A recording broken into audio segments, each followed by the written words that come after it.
Have you ever tried to explain something that was really important to you? Maybe it was something that happened to you.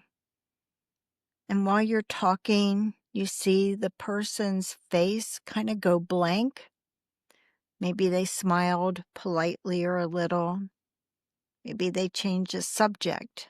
They looked uncomfortable. Maybe they said something like, well, that's not so bad, really, when you think about it. Well, that moment when you finally gathered the courage to speak, and then you're so rejected, that's its own kind of wound. And it's a wound survivors of narcissistic abuse, they know so well. This is Annie's story, and I'm telling it for her. Annie had been out of her marriage for months before she tried to tell her story to someone at her church, someone who was kind of become her friend. They talked a lot, and she was sure this person would understand. Still, she chose her words so carefully, trying to explain that it wasn't just the arguments or the silent treatment. It was a constant, invisible push and pull that started to make her question her own mind.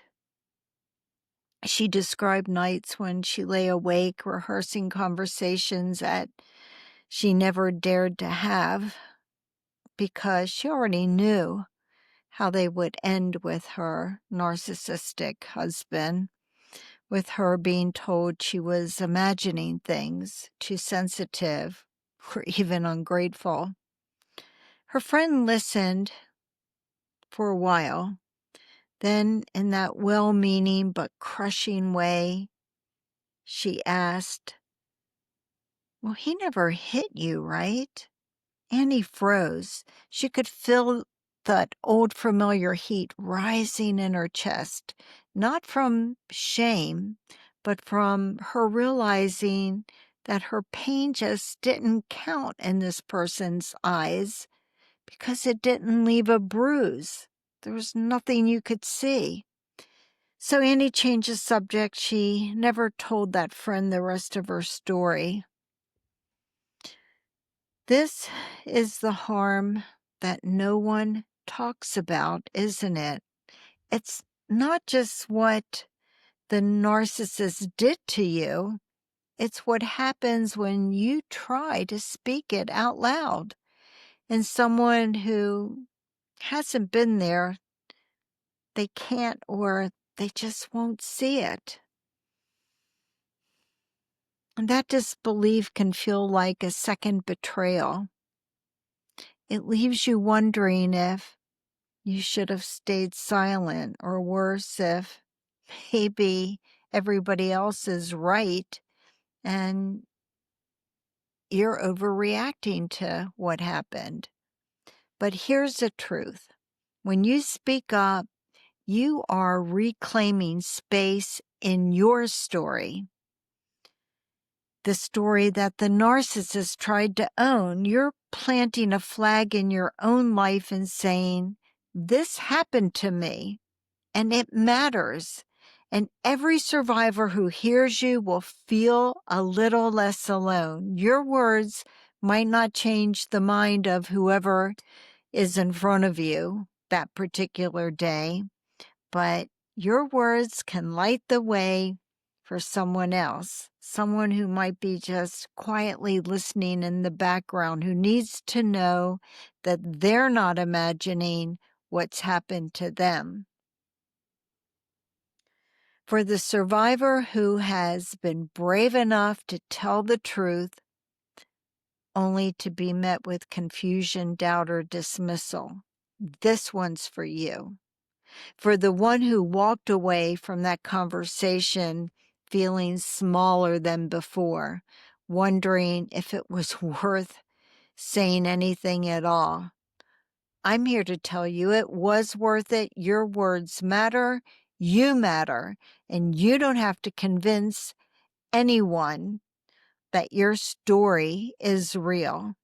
Hold tight to the truth that you know it in your bones. Speak it when you can. Protect it when you must. And never forget, please never forget, that the right ears will hear it. And when they do, they'll know exactly what you mean. I'm Kyle Hackley, attorney, author of the book Undercurrent, and the host of the Are You Annie podcast. Annie's journey is at the heart of this work. A young woman who broke free from a life that she thought she would never escape. Her story is the backbone of this podcast, not because she's extraordinary. It's because she is so many of you, so many of us. And every time you listen, every time you share a piece of your own truth here in a comment or however you do it, you're proving that Annie's story didn't end when I wrote that last page. It lives on in us and you and your survival and your healing and your refusal to be silenced. Please remember that you are stronger than you ever believed. You are a warrior against narcissistic abuse, and I want you to be tenacious and never give up on what's important to you. Until next time, know that I honor your truth. You are not alone, and I want to thank you for being here and for staying until the end. I appreciate you. And until the next episode, promise me that you'll take good care of yourself. Thank you again, and until next time, bye.